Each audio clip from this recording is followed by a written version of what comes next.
स्वाधीनता दिवस रे छात्र छात्री को मध्याह्न भोजन न देवा स्कूल कर्तृपक्ष को महंगा पड़ी।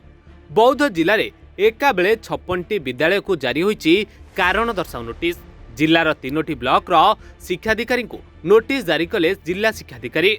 हरभंगा ब्लॉक रो 33टी, बौद्ध ब्लॉक रो 15टी, कंटामाल ब्लॉक रो 8टी स्कूल को जारी होईची नोटिस।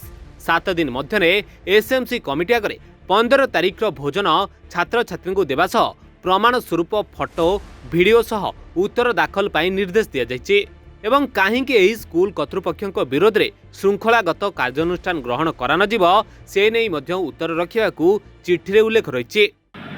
खाली बुंदी सेउ देले मध्याह्न भोजन नाही आ बुली गरो पत्रिका उत्तोलन करू सेउ बुंदिया देले खाइनो आ घर को पठे देले आ मध्याह्न भोजन नाही दे माळ गुंथलो माळ गुंथी की गाँ बुली गलु गाँ बुली के आसिकी भाषण गीत नाच है तापर हमको सेव बुंदी देकी छाड़ी देला मध्याह्न भोजन देले नाही। जिले में सर केतगुडी स्कूल सर जो कारण दर्शाओ नोटिस जारी है सर केतरा स्कूल है हमारे 56टी स्कूल को कारण दर्शाओ नोटिस जारी है। सर सर समान सर के दिन सर समय दिया है और सर समान केबे सर आसी से माने 7 दिन भितर ड्राई राशन प्रोवाइड करिवे पिलां को जो पिला माने आसीथिले और मध्याह्न भोजन दिया है ना सेमान को 7 दिन भितर ड्राई राशन देके ताको video document photo documentation plus SMC members को प्रेजेंस रे सेटा देबे आ कंप्लेंट रिपोर्ट सबमिट करिवे।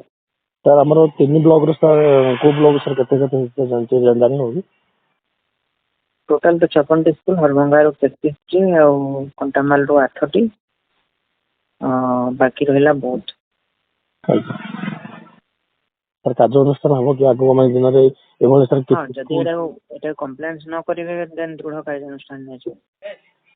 सर आगामी दिन रे एभले सर केते किछि वार्निंग लेटर इशू हबो आगामी दिन रे एमटी फ्यूचर एमटी मिस्टेक न करियो।